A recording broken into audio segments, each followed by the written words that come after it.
রঙিন পেন্সিলের রহস্য। একটা ছোট্ট গ্রামে থাকত রাহাত নামের এক বাচ্চা।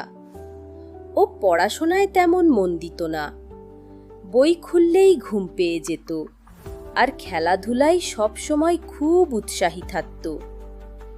তার মা খুব চিন্তায় ছিলেন, কিভাবে ছেলেকে পড়াশোনার প্রতি আগ্রহী করব। একদিন বাবা রাহাতকে একটা রঙিন পেন্সিলের বক্স এনে দিলেন।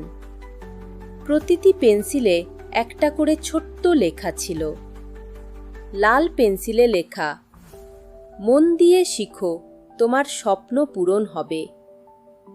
নীল পেন্সিলে লেখা, প্রশ্ন করতে ভুলো না, প্রশ্ন থেকেই শেখা শুরু হয়। সবুজ পেন্সিলে লেখা, ভুল করলে দুঃখ পেও না, ভুল থেকেই শেখা যায়। হলুদ পেন্সিলে লেখা, খেলাও শিক্ষার অংশ, আনন্দ নিয়ে পড়ো। রাহাত খুব কৌতূহলী হয়ে গেল। প্রতিদিন সে একটা পেন্সিল ব্যবহার করতে শুরু করল, আর পেন্সিলে লেখা কথাগুলো মনে রাখতে লাগল।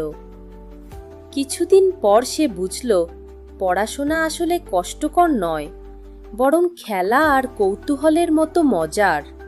তার মা বাবা তাকে কখনো বকাঝকা না করে ধৈর্য ধরে বুঝিয়ে দিতেন, প্রশংসা করতেন আর ছোট ছোট পুরস্কার দিতেন।